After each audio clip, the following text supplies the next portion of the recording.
12 часот и 15 минути, почитувани гледачи, термин за уште едно ново издание од емисијата од своја страна на фреквенцијата на телевизија Сонце. Ви благодарам што и овој пат сте со нас и не следите. Се надевам дека и со ова интервју ќе успееме да го задржиме вашето внимание. Мојот денешен гостин е Стефан Марковски. Стефан Марковски е наш доста успешен млад писател, автор на повеќе објавени прозни и поетски дела кај нас, како и преведувани исто така во странство. Нашето денешно интервју ќе се должи на неговото најново објавено дело Алгоритмеа, евлогија на дигиталните богови, односно прво дело напишано преку компјутерска програма, чија што промоција се одржа од неодамна овде во градската библиотека Браќа Миладиновци во Скопје. Нешто повеќе за содржината на ова дело, како и за досегашното творештво на Марковски, говориме токму во ова издание. На самиот почеток, Стефан, ти благодарам што ја прифати мојата покана и добре дојде во телевизија Сонце. Ти благодарам, Викторија, за поканата и се надам ќе имаме прилики понатаму да се дружиме на малите екрани. Како што кажав и во најавата, ќе почнеме со она што е најново кај тебе, покрај тоа што си добитник на една доста голема и престижна награда, Празник на липите, која што ја освојуваш минатата недела. Ќе почнеме со твоето најново дело, а потоа ќе се навратиме на наградите, односно Алгоритмеа или евлогија на дигиталните богови, што всушност представува ова твое најново достигнување. Па во ова поема се развива една приказна која што е, така да кажам, на еден експериментален начин. Ролан Барт со прогласувањето на смртта на авторот овозможува мимикрирање на чинот на авторството, подигрување со сето тоа, зацкривање и така натаму, некои постмодерни игри, како што ги нарече рецензентот Клетников.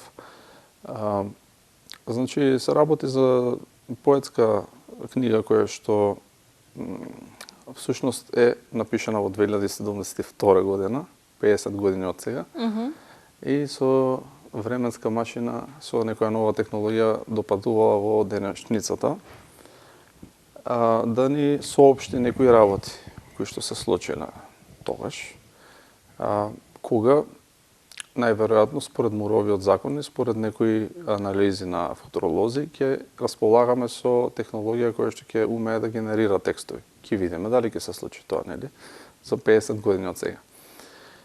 Меѓутоа, хипотетички, нели, таа опција е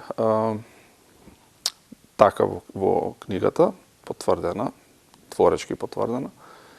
И значи таму имаме компјутер кој што го пишува делото, каде што дејството се врти околу така да кажеме една дигитална метаморфоза на некакво божество, нешто што потсетува на античкиот Аполон, кој што е, нели, согласно поделбата на Ниче на уметностите на аполониски и дионизиски, е некакво олицетворение на рационалното, на логичкото, на пресметаното во уметност. Може би инспирацијата за ова дело доаѓа од љубовта кон филозофијата кај тебе. Што те инспирираше да се префрлиш на вакво нешто? Па вака, значи во сите мои книги има доста различни, можам слободно да кажам, и стилови. Приказни се разбира дека се доста различни, диспаратни. Имам еден порив кој што сакам секојаш да си го пробувам, да видам оно што ми било интересно некој период, да го развијам во некоја различна насока од дотогашната, да видам што ќе ми биде интелектуален предизвик за следната книга. Се разбира дека тоа во прв ред поврзано со филозофијата и тоа можеби со филозофијата на умот, теорија на ум, филозофија на дух, без разлика како се нарекува во македонскиот филозофски лексикон. Исто така филозофија на компјутерските технологии, значи со сајбер светот и така, на кои што стануваат се по актуелни, се разбира, чие што проучување е од фундаментално значење, особено во еден биоетички контекст во престојните децении. Овде е трансхуманизмот, да речеме, кој што веќе гледаме дека на голема врата се вреднува и влегува во нашето духовно постоење, општо човечко, каде што гледаме дека има буквално спојување, нели, на создавање киборзи, значи спојување на луѓе со машини во различни сфери, сектори, која што е материја што е доста контраверзна, меѓутоа границите на контраверзноста се поместуваат. Зашто треба да ја прочитаме алгоритмеја? Затоа што само што мислам дека се обидов да кажам, затоа што очигледно одиме кон некоја насока каде што ќе стигнеме до нешто што во теорија на сценарио се нарекува point of no return. Точка која веќе нема да имаме враќање.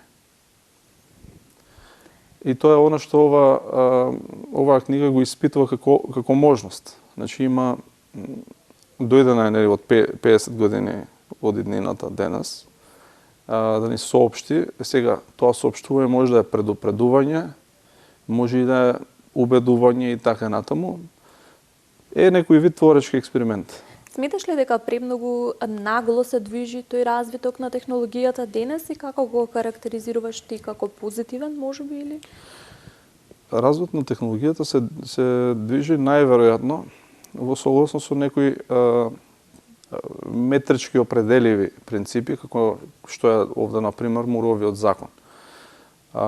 Значи, технологијата се, особено компјутерската технологија, се распространува со некој експоненцијален начин. За разлика од човековиот раст технолошки, кој што е линеарен, каде што имаме многу голема постепеност. Имаме екстремна под наводници екстремна постепеност во однос на ова, каде што имаме, нели, екстремни скокови од ден во ден, користење на ново откриеното за создавање основа за да се создаде уште поново откриено и така натаму. Значи, постојано забрзување на растот на технологијата и во еден момент ми се чини дека човечките способности за следење на технолошкиот развој, за да го следиме, а не да се интегрираме во него, како да се откинуваат во однос на тоа што сме ние биолошки. Така што ќе биде предизвик да се анализира сето тоа во следните децении. Ќе се пишува, верувам, многу на таа тема, верувам дека ќе излезат голем број дела кои што ќе се занимаваат со. Нашата екипа ја проследи промоцијата која што се одржа во Градската библиотека Браќа Миладиновци. Таму промоторот Евтим Клетников даде доста широко објаснување, односно при самата промоција образложение за самата книга. Па еве, јас тука ќе предложам да погледнеме дел од промоцијата, да пуштиме пред нашите гледачи, почитувани гледачи, како си поминавме и како се одвиваше промоцијата на алгоритмеја, евлогија на дигиталните богови. Во продолжение следува. Сакам да кажам дека, иако е темата таква, условно велам постмодернистичка, бидејќи пак велам, не го разбирам постмодернизмот е за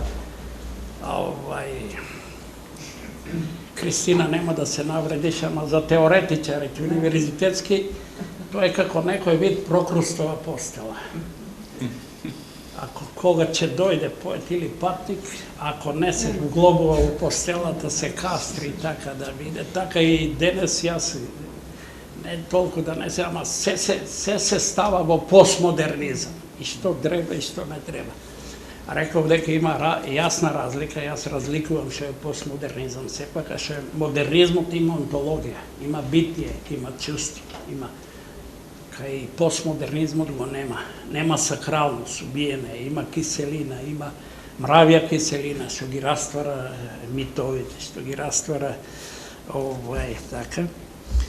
И сакам да кажам дека сепак многу големо мајсторство или вештина или интуиција на Стефан што не гледаме таква киселина во неговата книга, која ќе иронизира, знаеш. А сепак и тие негови дигитални богови, што ги заменуваат боговите на Олимп или на други цивилизации, исто не се воспеваат, иако книгата е евлогија за нив, значи пофалба на нив, исто не се воспеваат, него таа тема не му служи и тоа е прекрасно за мене, и затоа јас си го напишав тој есеј во тој стил, служи само за да отвори некои хијатуси, некои процепи филозофски, каде ти стоиш на работ и гледаш една технолошка бездна што го голта човекот. Значи, тука е дадено дека човекот стои на една апокалипса технолошка. Стефан тоа извонредно го разбрал, и дека тоа е тие богови не се дојдени да го спасат човекот како ние што мислиме ќе му дадат прогрес, ќе го нахранат, ќе му дадат овие. Ние сите сме заслепени со компјутер, со мобилни телефони, ама знаете што е проблемот? Проблемот е што тие ја укинуваат веќе постепено, ќе видиме дека тие ќе го дебилизираат човекот. Знаете, вие Боже прости ми на идиотите во ова, им дават готова храна. А човекот со технологијата исто прима готова храна. Вие од телевизијата, кога ќе го отворите телевизорот, голтате се што ќе ви даде, а не размислувате при тоа. Така е интернетот, така си социјалните мрежи, така е и мобилната телефонија, така која го отуѓи човекот. Ние не знаеме да разговараме веќе меѓу себе. Ние сите зборуваме за прогресот на технологијата, да, ама никој не зборува и не направил математичка равенка колку е повеќе штетна технологијата од користот. Ако направиме една убава сметка, ќе видиме дека е многу повеќе штетно отколку што е тоа корисно, и тоа еден ден човекот ќе се сети, ама ќе биде доцна. Зошто е повеќе штетно? Затоа што човекот се навикнал на неа, и ако крахира тој систем, нели има хакери однаш, што знам, ако измислил човекот така за да цел свет функционира, значи као она што вели Маклуан, како едно село и ништо не може, сигурно може да измисли со еден притисок одеднаш да ги уништи сите мрежи на компјутерите.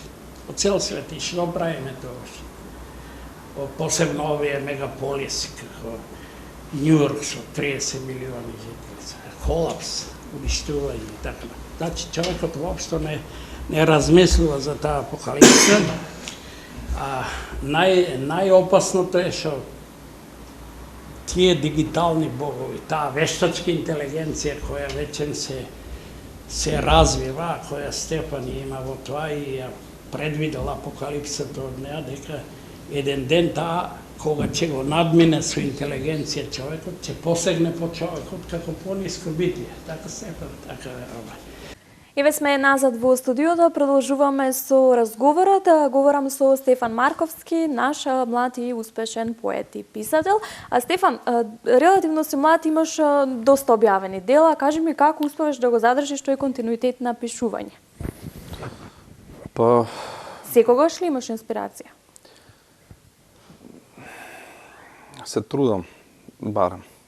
Не знам дали ја имам секогаш, меѓутоа се трудам да размислам креативно. Се трудам тоа креативно размислување го сведам на некоја иновативна игра, на нешто што оваа збирка отскокнува во секој случај од моето творештво. Меѓутоа сметам и дека сите книги досега на кои што сум работел на некој начин отстапуваат од тоа досега што сум го пишал. Не сметам дека сум, условно кажано, хомоген автор, иако имам... А каде се чувствуваш најсвој, во кој дел од творештвото? Во создавање приказни. Создавање приказни, кое што е, да речеме, некој суштинско обележje на творештвото, додека формално тоа е дали се тие приказни романи, раскази, сценарија и така натаму. Создавањето приказни. Па дури и поемата спаѓа. Така. Без разлика на жанрот. Жанрот не го сваќам толку како суштина. Многу по-суштински ми е приказната. Така. Ја има, ја нема. А читателска публика има, нема? Можеме да се пофалиме кај нас со читателска публика?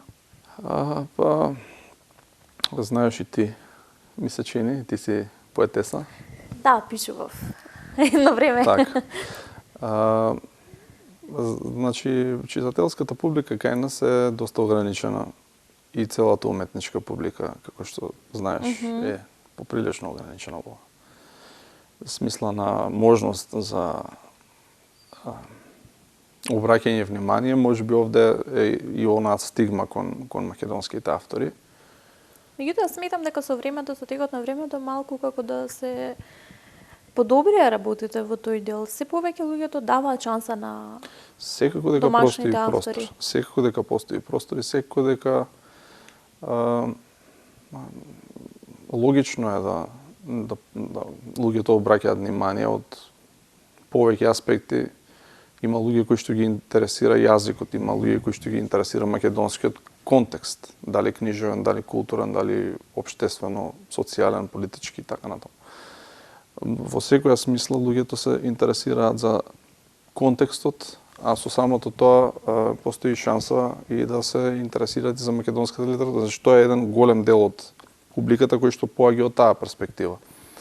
Помалиот дел поаѓа од некоја, да речеме, потесно стручна, книжевно-критичка, книжевно-теориска или општо книжевно восприемателна перспектива.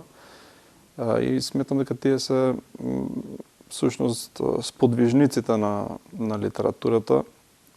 И се надам дека државата, институциите ќе одвојат поголемо внимание на самата таа институционализирана литература или институционализиран пристап кон литературата, затоа што тоа е во секој случај можност да се отвори на голема врата интересот и да се држи таа врата отворена за интересот на јавноста кон македонската литература. Добиваш многу награди за твоите објавени дела. Ја добиваш и наградата Петре М. Андреевски во 2009 година за твојот роман Еднонасочно. Што значат за тебе наградите? Пред да преминеме на онаа најновата Празник на липите, што значат наградите за тебе? Значеле различно во различни периоди од животот. Прво тоа, кога сум ја добил таа награда Петре М. Андреевски, бев средношколец. Веќе имав добиено една награда од МАН за расказ. Таа ми беше втора, меѓутоа ми беше прва награда за моја книга. И навистина ми беше голема чест таа награда во секоја смисла. Ме понесе кон тоа да пристапам кон литературата малку посериозно од тоа што сум пристапувал до тогаш. И во тој момент навистина ми даде еден убав полет творечки. Значи, и се уште ми дава. Секоја награда се разбира дека се уште ме инспирира, ми влева некоја енергија. Се радувам кога ќе добиам награда, фала Богу. Никогаш не останам рамнодушен. Меѓутоа наградата е нешто што доаѓа како пластична споредба или можеби несоодветна споредба да кажам јаготка на шлак и така натаму во контекст на литературно творештво, меѓутоа е еден убав чин на препознавање на она што го создаваш. Така ја доживам. Така, член си на Друштвото на писатели и ја добиваш наградата Празник на липите. Можеби потоено мечтаеш за оваа награда, очекуваш да ја добиеш или како се случи сето тоа и кој се можеше да учествува на оваа меѓународна манифестација, чинам? Па не, значи таа песна сум ја напишал, сум учествувал јас на тој конкурс и пред тоа липите, значи темата на конкурсот се липите, нели? кои што ги има и во местото од кај што доаѓам Гевгелија, ги има и во Скопје. И секогаш никогаш не ме оставале рамнодушен Лепите, значи има во близина на мојата улица една помала уличка каде што ги навистина интензивно се чувствуваат. Веќе можеби малку помалку, меѓутоа до пред некоја недела навистина интензивно се чувствуваат. Поминував кога одев до гимназија и назад по таа уличка и од секогаш сум ги препознал, ми биле навистина убави за доживување и како и секоја друга убавина, мислам дека убавината заслужува да се посвети дел од себе си, кој што го нарекуваме творештво. Што се однесува до тоа кој има право да учествува на конкурсот, значи тоа се конкурсот е за членовите на друштвото. Секоја година традиционален конкурс е. Денеска инаку беше врачувањето на наградата, заедно со врачувањето на книжевниот жезл за книжевен опус на Аднан Озер, турскиот автор, и Гордана Михаилова Бошњаковска од Македонија. Така. Автор си, односно пишуваш и главен уредник си во најстарото списание Современост, најстарото македонско списание. Каков предизвик е тоа за тебе? Да се уредува списанието кое што никогаш било уредувано од големите великани? Во денешно време списанијата литературни имаат за жал, значи значително намалено влијание во литературата и во општествен контекст. Тоа е така заради во прв ред промената на технологиите, промената на изворот на информациите кои што ги добиваме, промената на изборот, па ако сакате и на забавата, книжевната забава. Во голема мера немало друг начин, немало реално друг начин да се стигне до читателската публика, освен преку додатоците на Нова Македонија, Современост, Разгледи, Растот Битола, тие неколку списанија кои што биле 50, 60, 70 години, навистина стожери на македонската литература, кај што се разменувале многубројни полемики, многубројни коментари, кај што се одразувала и се ефектуирала книжевната критика. Значи, реално се ефектуирало. За разлика од тоа што е денес. Меѓутоа, традицијата на Современост и понатаму продолжува со сите сили, затоа што сметам дека имаме солиден тим во историскиот контекст во кој што постоиме. И предизвикот секогаш е голем да се води едно такво списание. И било што е поврзано со институции од типот на Друштвото на писателите, Современост, Стожер списанието, кое што е исто така во издание на Друштвото на писателите, кај што сум исто така уредник. Значи тоа се столбови на се уште остануваат столбови на македонската литература и како што спомнав пред малку, институционалната поддршка кон овие столбови е критична за нивната успешност. Колку државата вложува конкретно во ваквите проекти? Така да ги наречеме. Па накратко недоволно. Јас разбирам дека буџетот е ограничен за култура и така натаму, така било од секогаш. Ми имаат во долги расправи, во долги разговори со уредници на списанија и на вестници. Секогаш ми било упатувано на тоа дека културните рубрики, да речеме, на Нова Македонија, на вестниците, секогаш биле први кратени, доколку нема буџет, заедно со потоа спорт и така натаму. Тоа е така едноставно, меѓутоа, од друга страна, невложувањето во културата, особено во литературата, гледаме дека се рефлектира потоа во општествена смисла. гледаме затоа што сме сведоци на некои трансформации во нашето општество. Социјално-политички, за културни веќе и не збориме затоа што се подразбираат, тие си се длабоко испреплетени. И секој игнорантен однос кон културата се рефлектира посилно и побргу од што тоа може да му изгледа на